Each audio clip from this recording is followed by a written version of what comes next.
Good morning, bonjour, niha to my new viewer and friend Saud in Bangladesh. Hello, thank God I can't say it in hello in his language, Bangi. Uh, Bienvenue and welcome to another episode of The Gem Hunter. My name is Barry Mixon and I am a gemological storyteller. And each week, what I would like to do is take you on a journey, on an adventure into the art, science, history, and magic of gemstones, precious metals, and fine jewelry. My goal each week is to use gemstones as a template, as an inception point to hopefully and in a different way get people to discover the value of their own stories. I've been studying gemology for 17 years. In fact, next month it will be my anniversary, April 2004.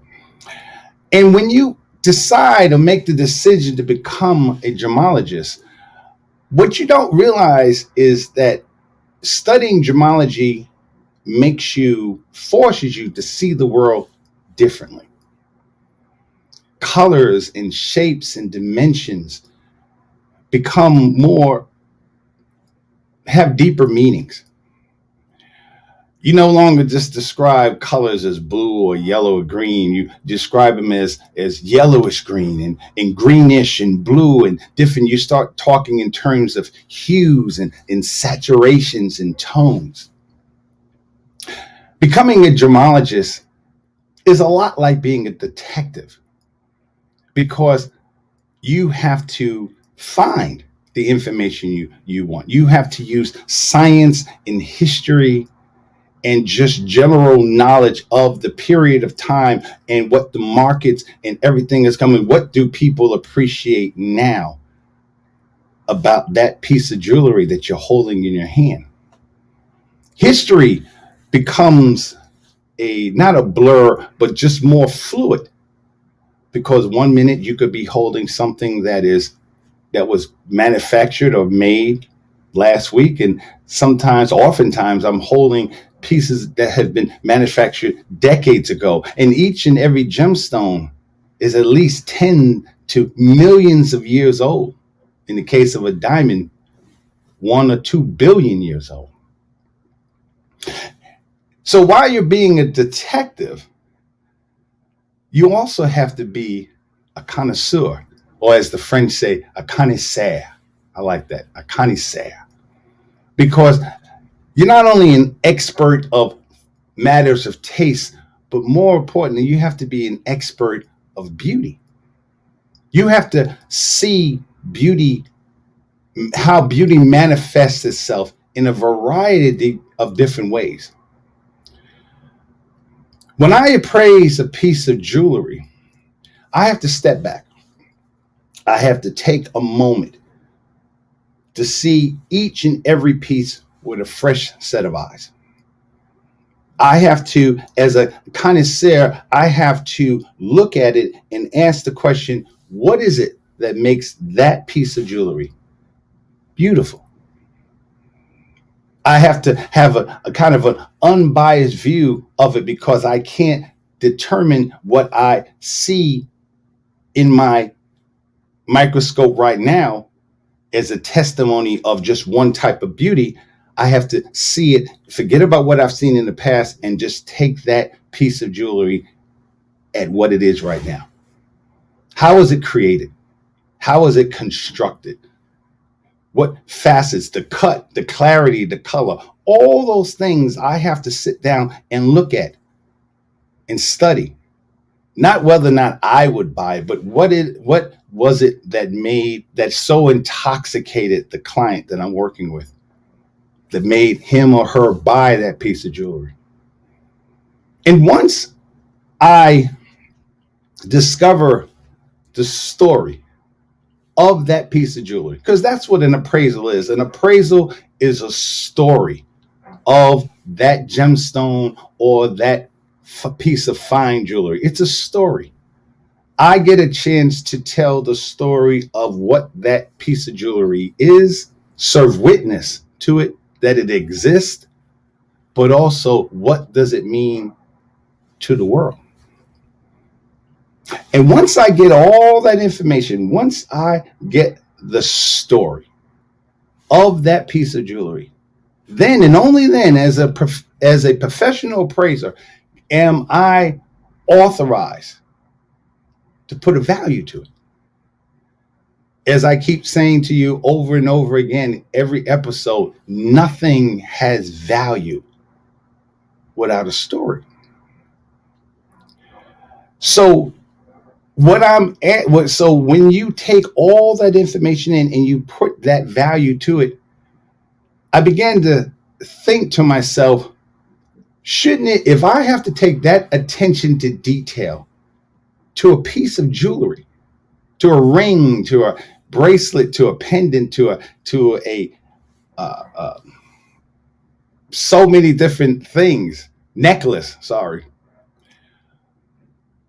that shouldn't I have that same attention to detail to the person that I love? That's what I was really talking about last week. Thank you for all the comments and the posts that you did during the week in regard to last week's show. And some people were confused. Some people were not understanding. Hi, Christine.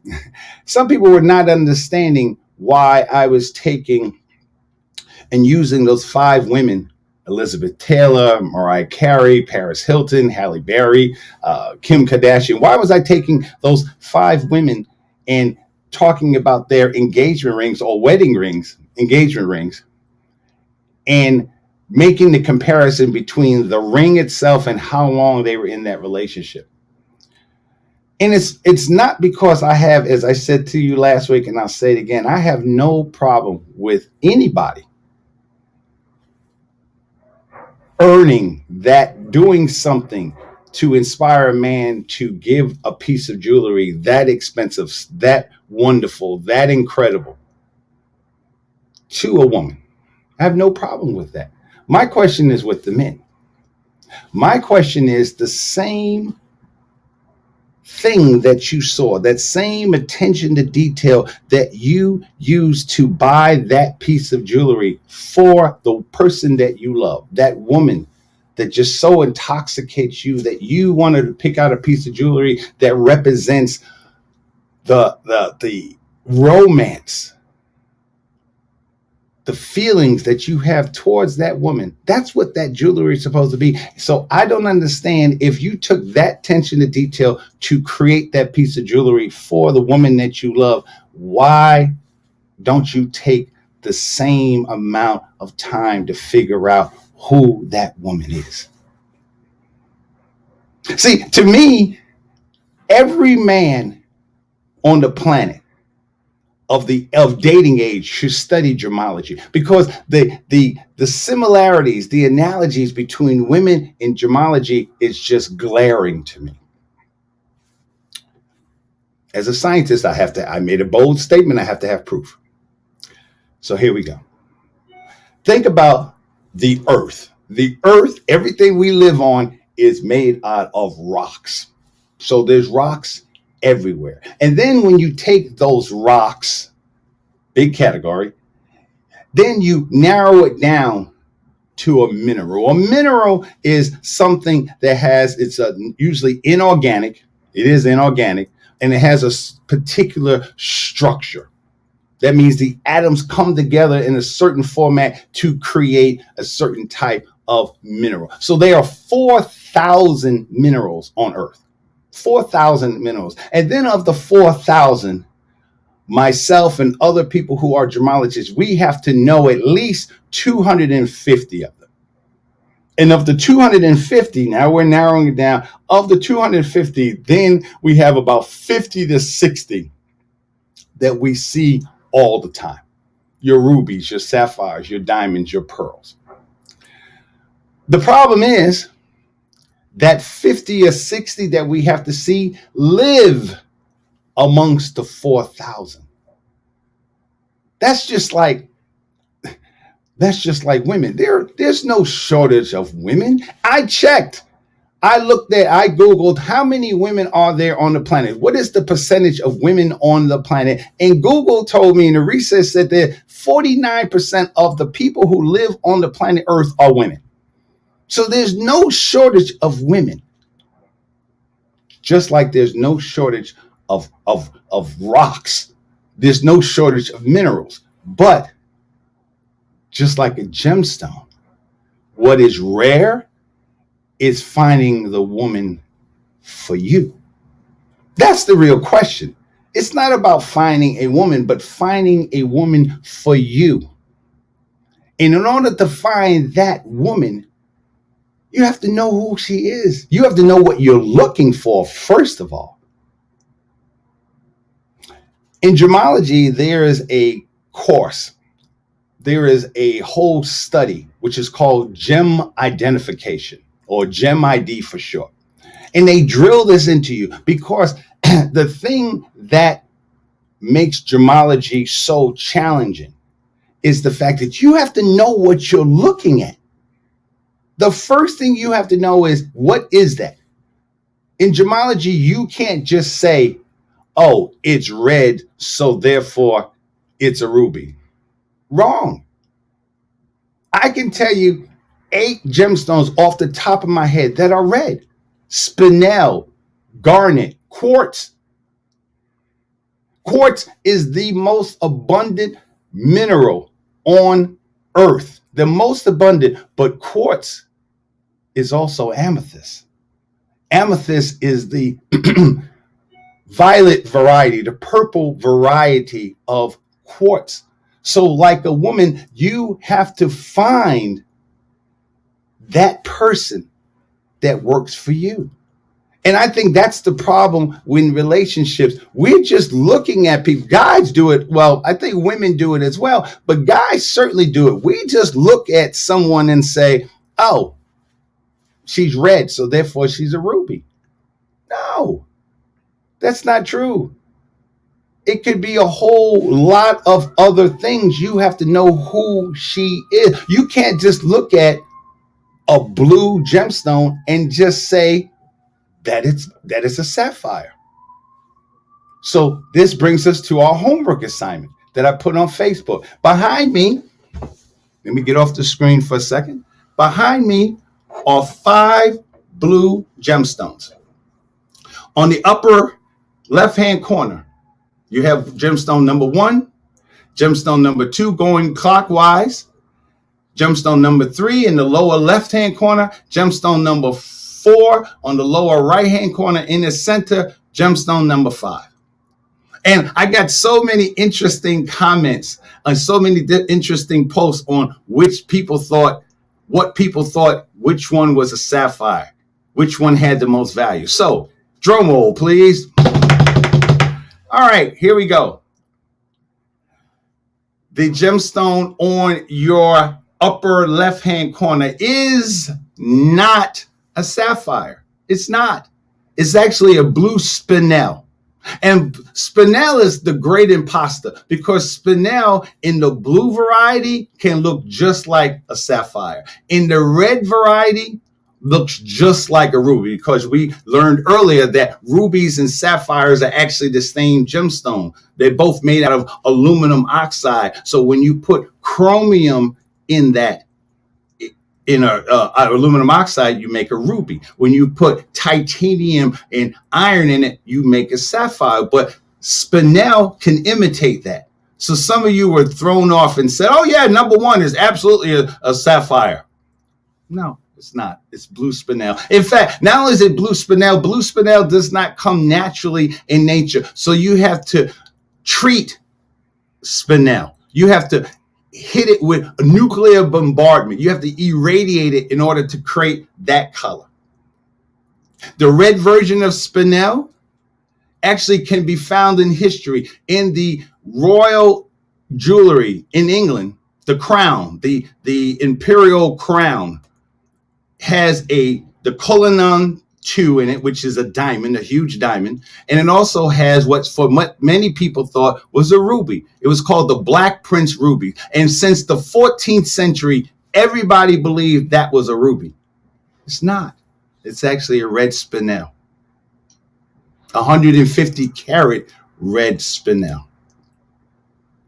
Gemstone number two, which is, I'm sorry, I'm still trying my hands together. Gemstone number 2 in the upper right-hand corner is actually a sapphire.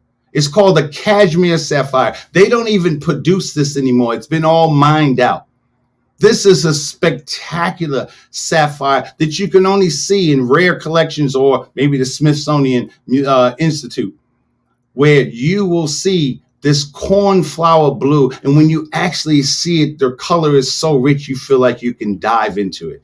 This is a cashmere sapphire, which this variety will run somewhere around $2.5 million. On the lower left-hand corner, that is, yes, it is a sapphire. It's a regular sapphire, average color, average tone, in as far as the saturation. This sapphire, I'm not giving it justice. This sapphire would run somewhere around $500 to $600 a carat. Sapphires that you see all the time. And your lower right-hand corner is not a sapphire. Actually, this is iodolite. Iodolite has had its heyday back in the 1920s, like the 1910s.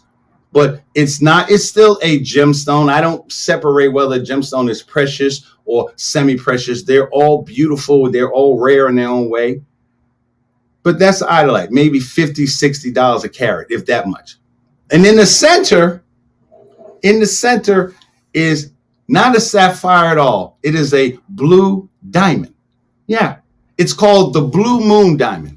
The Blue Moon Diamond sold for $48 million in 2015.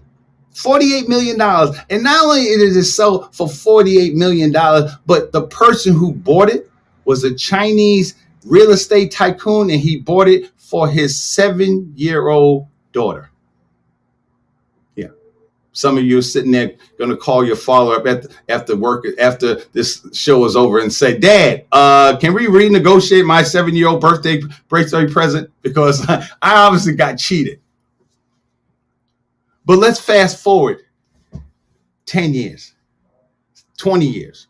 That same little girl is now grown, and a man who meets her falls in love with her. Let's call her Penelope. And Penelope is beautiful. And this man meets Penelope and decides that she is the one for him. So he buys her a $3 million diamond. He thinks he's doing good. He thinks that he is providing her with everything that he has to show his love. But what he doesn't know is that 20 years earlier, she received from her father a $48 million diamond. Now, she may accept it, she may not. My point is, you have to understand her story. You have to understand who she is. What is this? When I look at a gemstone, I literally have a relationship with a gemstone, with that piece of jewelry, with that gemstone. I know it. Each and every piece of jewelry I ever have appraised, there's a part of me that is in that jewelry because I had to study it. I had to know it. What made it special? How did the scintillation work? What was the fire like? What was the smoothness of its surface? Shouldn't you have that same feeling about the person that you love? That's my point. How does the man who loved Mariah Carey, loved her, and Mariah Carey is absolutely beautiful woman. How did that man buy Mariah Carey a $10 million diamond? And the relationship never even got to the altar. I don't understand that. I don't understand how that happens. And women, not to make it and not to make it just a man thing. because women do the same thing. So let me put it in terms of gemology. In gemology, there is this thing called a refractometer. A refractometer basically takes a gemstone, you study it, and you study how the light goes through the gemstone. And each gemstone has its own refractometer, have its own refract index, an RI. So when you look at a diamond's RI is 2.417. A emerald is 1.56. A ruby is 1.76. Sapphire is the same thing since. So actually sapphire goes a little bit high, goes all the way to 1.78. That's the RI. And when you look at that gemstone, if it is what you think it is, should have that RI. Shouldn't that be the same thing for someone that you love? If you want a ruby, and the mistake we make is we say, I would like a ruby in my life. I would like a woman that represents the qualities of what you think a ruby is. And we find this person, we find a person. And when we take the RI of that person, the relationship index of that person, we notice that person is a 1.82. So 1.82. When you went out to dinner, 1.82.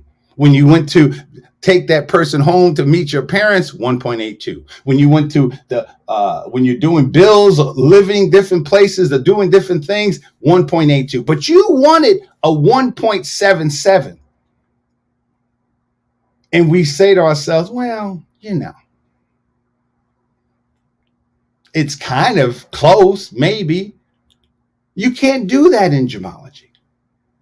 If it's a 1.82, that means it is not a ruby. It is something else. And we do the same thing in relationships. We know what we want, or we think we know what we want. And then we meet someone and we know that person, that gemstone that we're looking at is not what we want.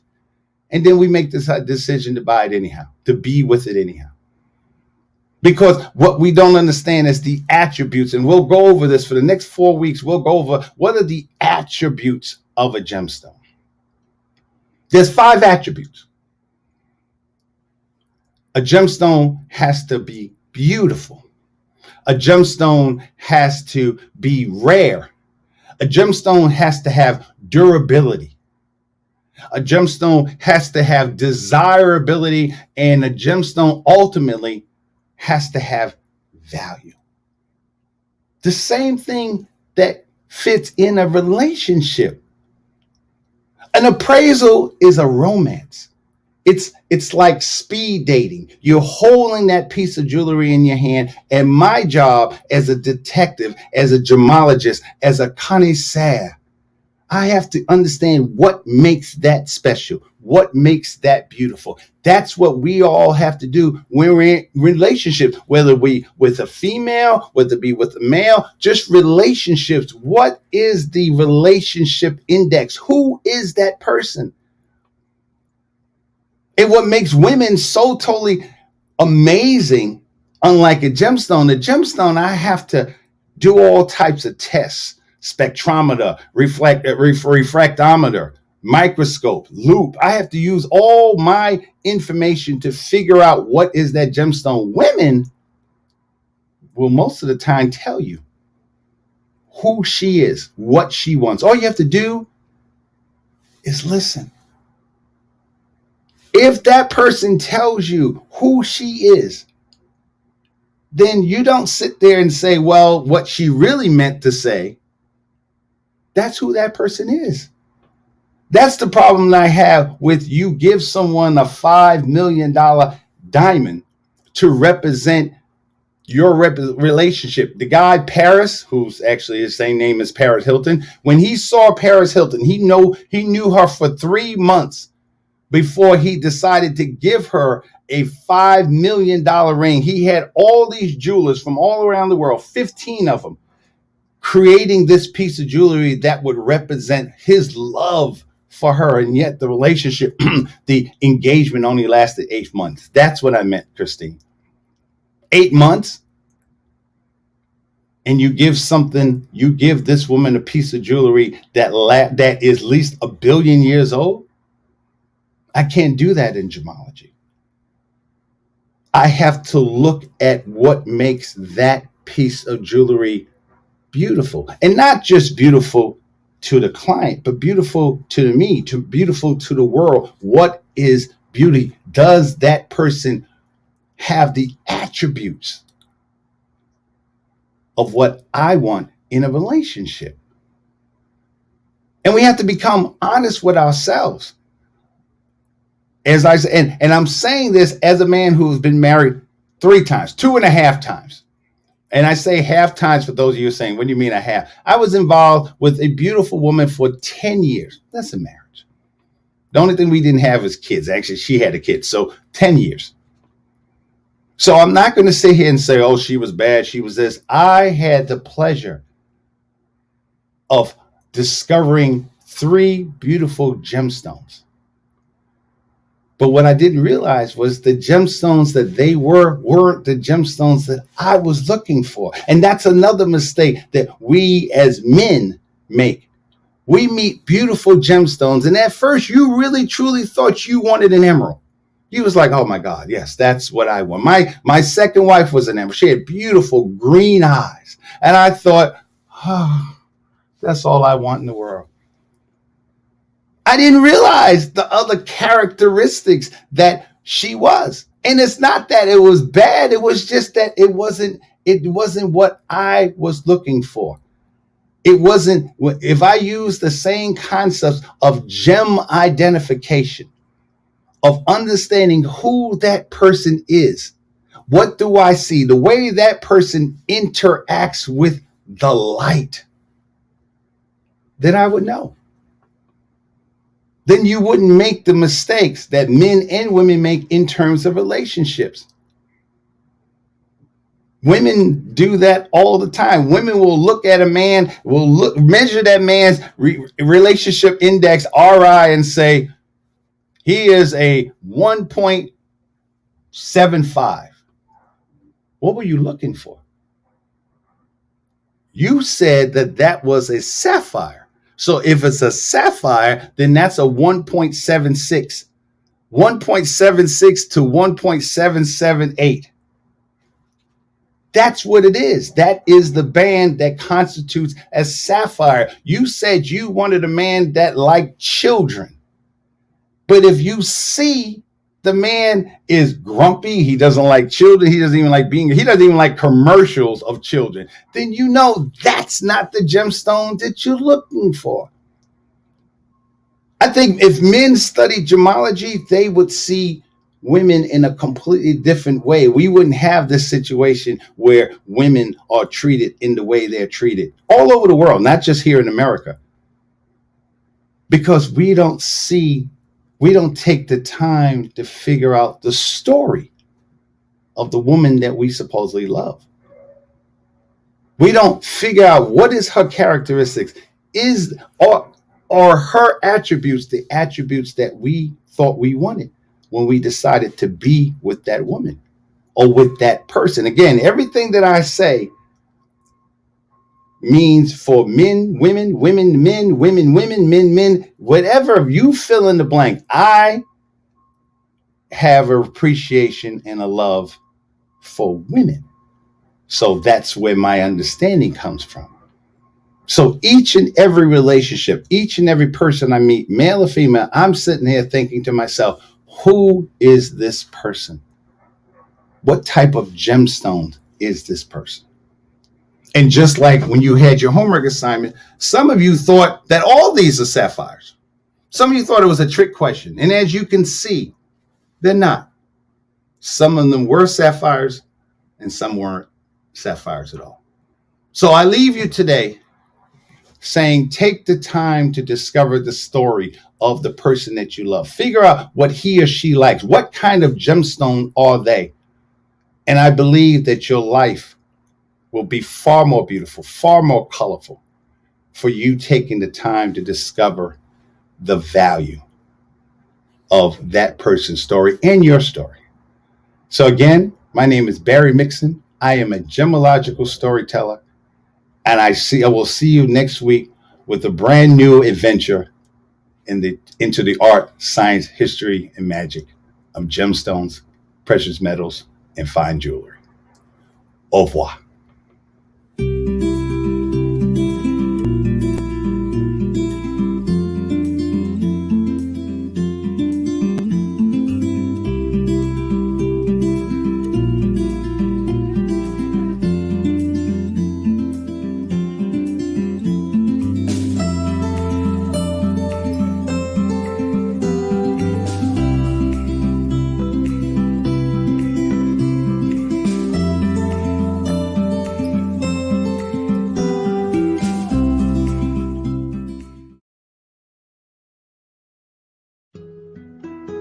Life is so fragile, and we're constantly reminded just how fragile life can be, especially when we or a loved one is told we have cancer. Cancer survivor myself, I can tell you, we still feel very alone in this journey. There's a study that's been shown that patients who are socially isolated have a worse prognosis, have a worse outcome than patients who are socially interconnected. Buddies for Life is a non-profit cancer support group for those whose life has been impacted by cancer. We'll match you with the perfect buddy. Humor, hope, heart, and hugs. Humor, hope, heart, hugs, and a whole lot of love. We're offering you a free membership, so please sign up today. Share this with your friends and family, and support this community in every way you can. No one should face cancer alone. I am a chemo buddy for life. We are a buddies network. No one does cancer alone. Be a buddy. And we are all here for you as a community of love. We are chemo buddies for life. And if you've heard 3 words, you have cancer, for yourself or someone else, you belong with us at Chemo Buddies for Life. Healing through connections.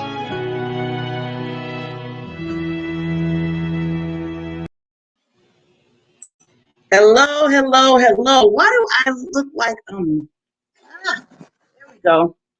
Bingo. Sometimes you just gotta just brush it off a little bit so you can see a little bit better.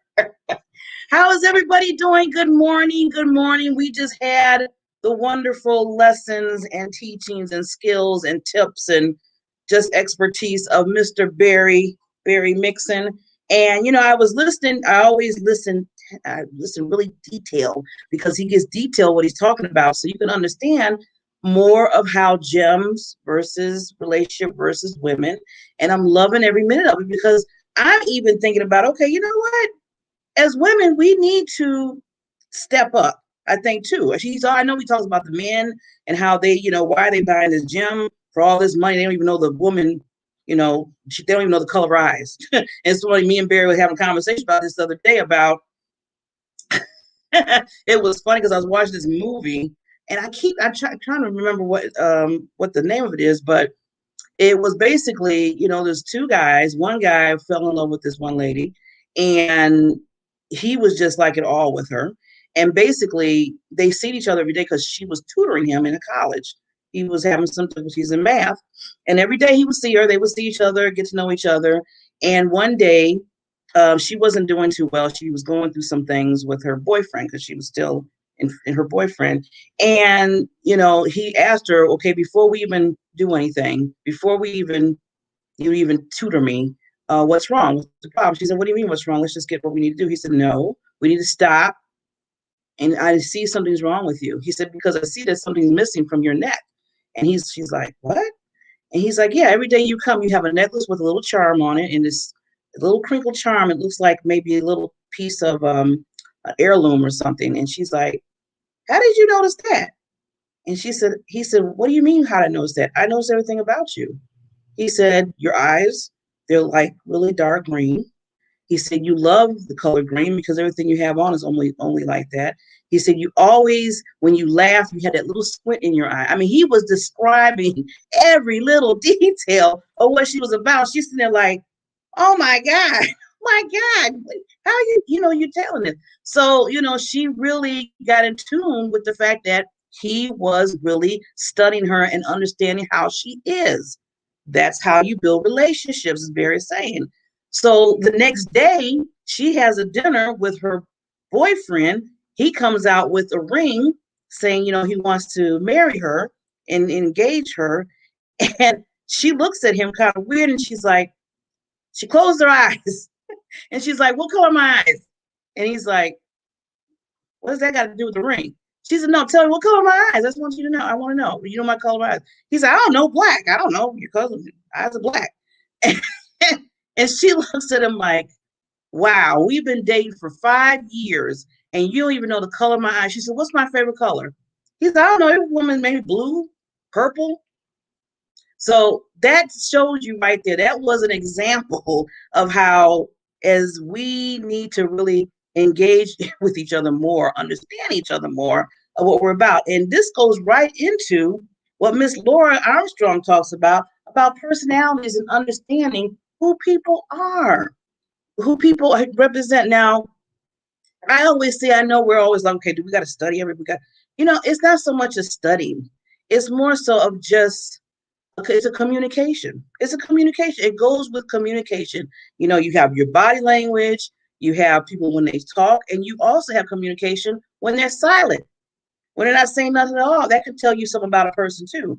So with all that, that's how we can kind of relate with each other. So with that, I'm going to go right into Mrs. Queen so she can get more in detail about our intelligence of really understanding people's personalities. And before we do that, I got to bring in right. I got to bring in the queen, right? Here we go.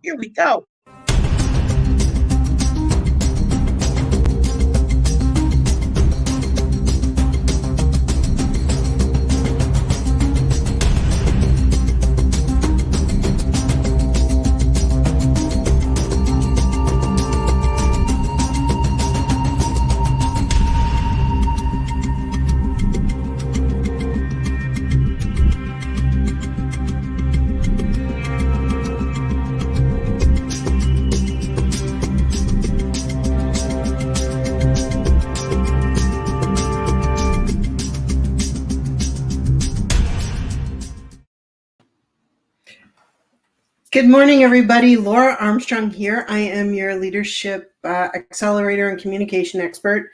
And I want to welcome you back today. Today, we're going to be talking about the second intelligence in our 6 Intelligences coaching program, and that's called sales intelligence. Now, last week, if you were with me, we covered personality intelligence, which was learning more about the 4 codes, which I talked about previously, the blueprint, the action, the nurturing, and the knowledge. And now when we move into sales intelligence, we're going to start applying that, right? So we need to have our personality intelligence before we can start talking about selling. Because if we don't know how to speak to people's values or resonate with them, then we're not going to make the sale. Or you are going to make the sale. The sale you're going to make is to the person who has a personality code that's very similar to yours, very easy to talk to. You understand what they need. But you know what? You might be missing out on the sales from those other 3 codes. And guess what? If you're missing out on those sales,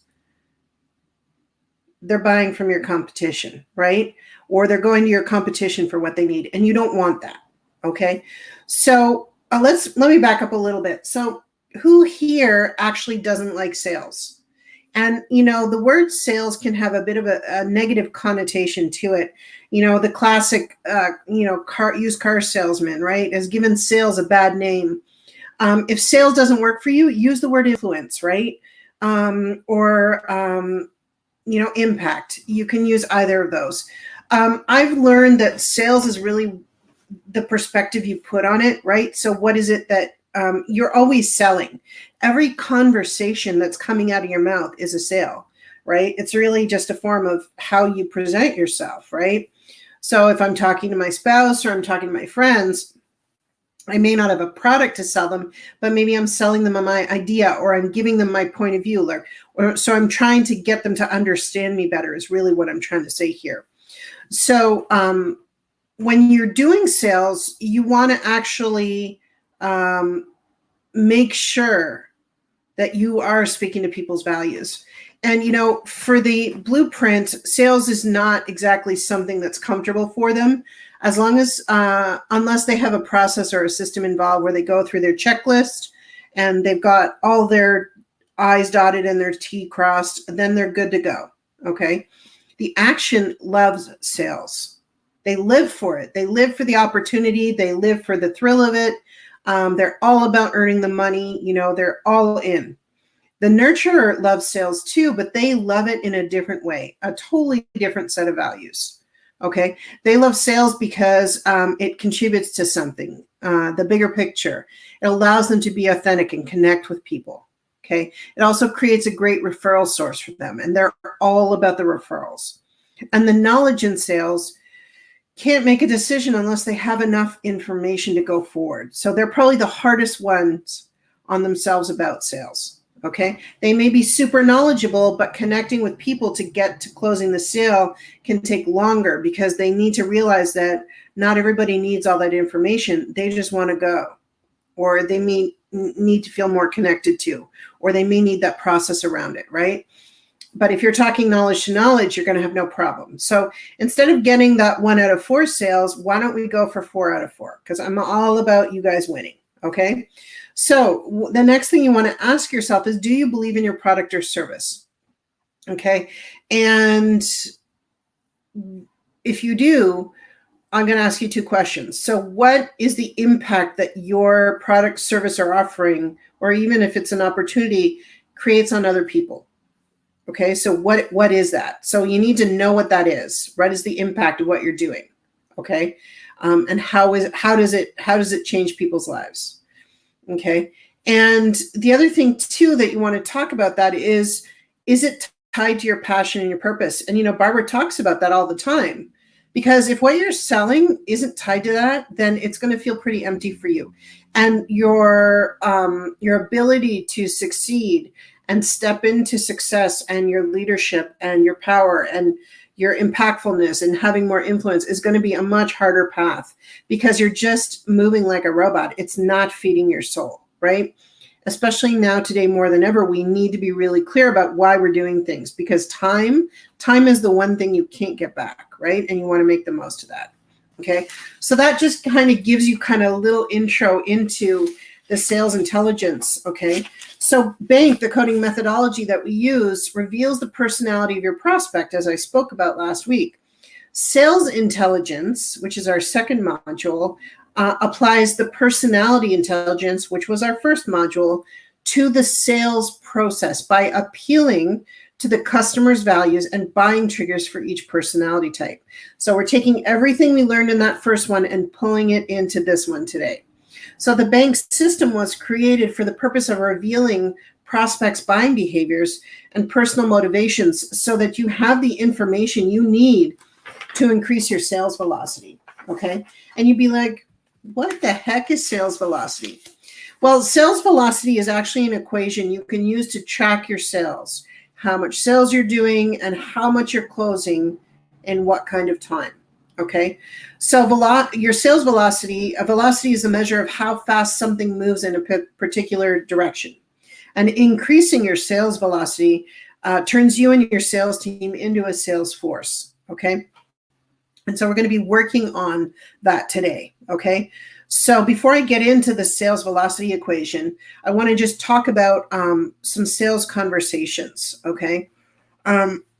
So the thing is too, when you're talking to your customers, you want to get out of your head and into their world, because until you do this, they're not going to feel like they're being heard, whatever their code is. Okay. So a few things that you can say that are really good icebreakers and, connection makers, or, will get the conversation and get them a little bit more engaged, are things like, I'm curious, what caught your attention today? What about what I showed you? Did you have any questions? You want to make sure that you don't have close-ended questions. You want open-ended questions. So it's like, how can I help? Do you have, what are your questions? Right? So you don't want them saying yes or no. Okay. So what would you like to know today, or what would be the most helpful for you? That's another really good one. So I'm curious, what caught your attention today?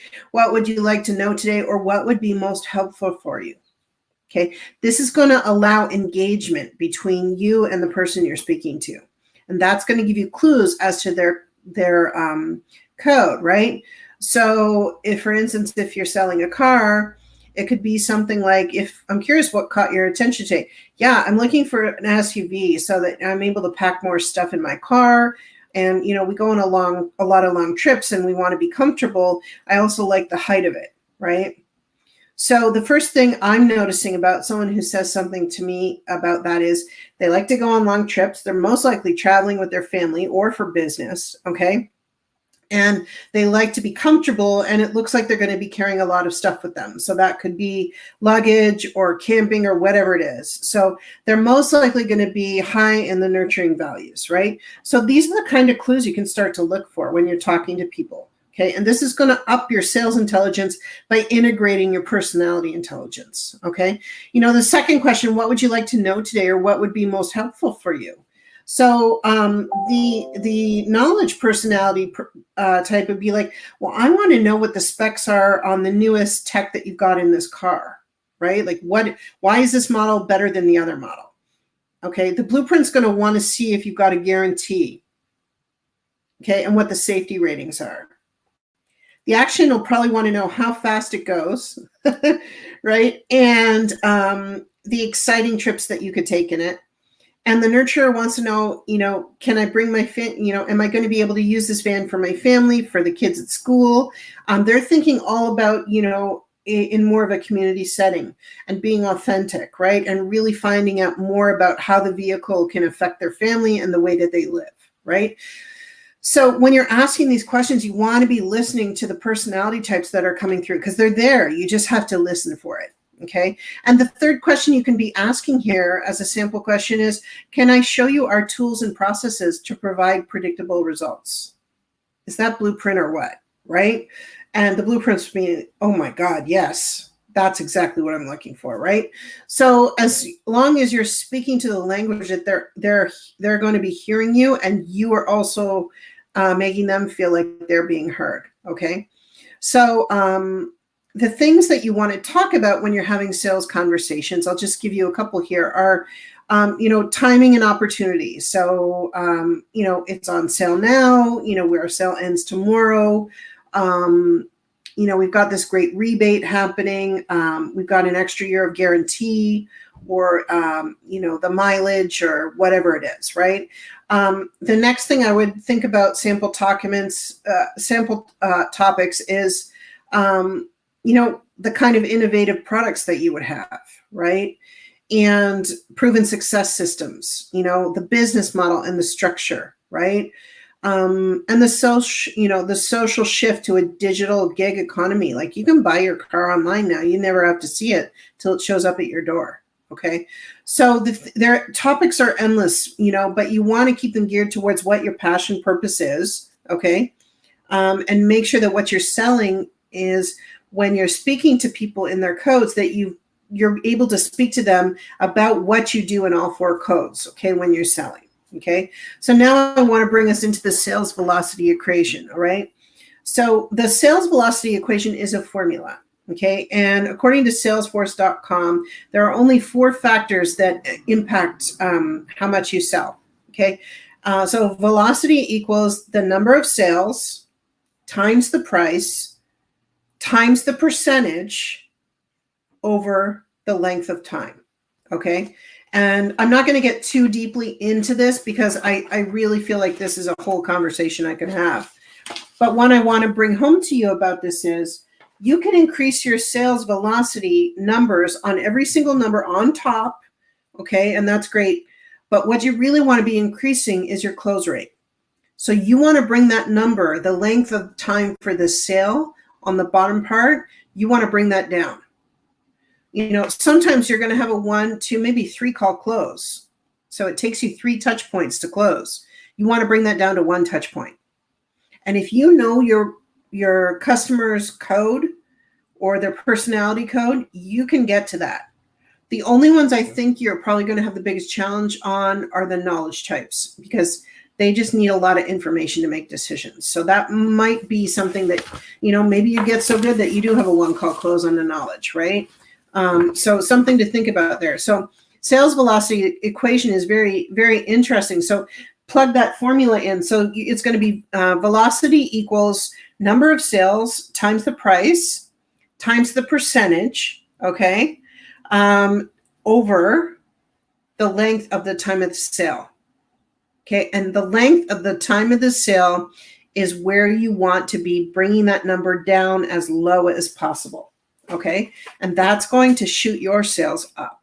Okay, so the next part of our sales strategy, and I'm just going to start to finish up here, is our sales intelligence. Is you need to be tracking the number of leads that you get on your sales, on your sales sources from all sources that you use. Okay.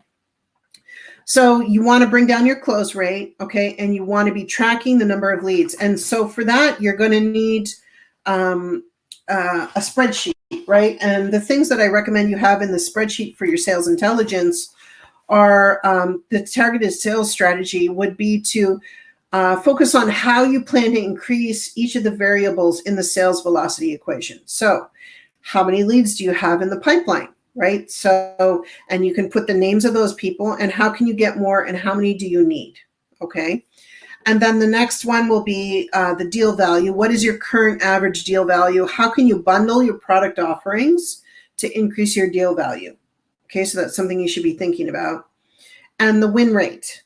Okay. So what is your current win rate? How do you increase it? Where does it need to be? Man, if you're starting to speak to some of those people's values, your win rate's going to go up. Okay. And then lastly, it's going to be the length of the sales cycle. So how long is your average sales cycle? How many appointments does it take to close a sale? And how can you shorten it? Okay. And so that's what's going to comprise of, your sales velocity equation and your targeted sales strategy. And what I recommend you also add to this is an activity tracker, right? So you want to make sure that when you're working with people in sales, that you've got a spreadsheet. So it'd be the person I'm selling to, the date that I had the first conversation, what was the outcome, what was the value, next steps, when am I connecting with them next? Did I close the sale or am I still waiting or did I lose the sale and why? Right? So you're kind of creating a spreadsheet around tracking all of your sales. And, I go back to this all the time to take a look at, where I need to know. So if people are no's for me the first time around, I look at why. Okay. And a lot of them, when I looked at it, it was knowledge types. They just needed more time. Okay. And then I follow up with those people, or maybe someone says just not the right time right now. Okay. And I make sure that I follow up with those people so that, and they're on my list. And then I make a note, I followed up on this day. Right. So a lot of people I feel don't track their sales, and you need that, even if it's something as simple as a spreadsheet. I mean, there's all sorts of lead generation tools, CRMs, things we can use to track our stuff. And you do need that for your business to keep track of it, because your business is going to get so busy, you're not going to know what to do. So that's a little bit about our sales intelligence today. I could go on for hours about that because I just love talking about it. Next week, we're going to be covering emotional intelligence. And I'm really, really excited about that because EQ has become the new fad, right? But it's been around for so long. And how do we use this in our bank coding methodology and our iOS intelligence coaching program? Emotional intelligence is just another level of personality intelligence, just like sales. So we're going to take our personality intelligence, which we infused into our sales intelligence, and then we're going to take both of those and infuse them into emotional intelligence. And we're going to talk about that next week. So you don't want to be missing that. So have a great week, everyone. I will see you soon, and you take care. Bye for now.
Hello, hello. I am back. OMG, OMG. And I mean that because we always have some powerful, powerful experts. Oh my God, Barry, he is awesome. And Laura, oh, you know what? By the time she gets done with her series, I know I'm going to be really spot on in understanding people's personality, and they're going to understand me. They're going to be, God, we just didn't know. Now we know. Barbara has some issues, but some good issues, not bad issues. Not the one where they got to bring with the straitjackets, not that kind of issue. But no, it's just awesome that how we is getting educated. I keep telling people, please, please, please, always keep open mind to what you listen to in life. I mean, you can pick up so many golden nuggets. And between these experts and everybody else that I bring on, even if I have like special guests, please listen in on what they're saying. And also I ask that you support them. They all have business. They just don't come on just to be like, okay, I'm gonna come on at 8 o'clock, Central Time just to be, oh well, nothing else to do. No, they come on because they want to give you value. They give, and they do. And then after that, establish a relationship with them. They have business that can maybe help you. And if they can't help you in a certain way, what they do, there might be somebody else that they can help. So let's help each other out. Let's lift each other up. Let's elevate each other, as I always say, because it takes not just you. It takes a slew of people to help each other so we can level up in our businesses and what our dreams and our goals are. So with that, I didn't come at the beginning, but I always want to give some kind of little quotes or, something to think about. So it is Wednesday. We're in the middle of the week, and I'm going to read a quote because, in fact, just to let you know, a lot of the quotes and stuff is coming from this wonderful book that I received for my birthday from Miss Mary Ellen. You have to order this book. If you haven't ordered this book, I'm just putting it up there. You need to get it. This is some awesome, awesome readings in here. So I'm going to talk about taking time to slow down. And we do. We've been rushing ever since last year when the whole pandemic happened and everything else. We have been all over the place. We need to kind of slow it down, not stop what we're doing, but slow it down. So it says, take time to slow down.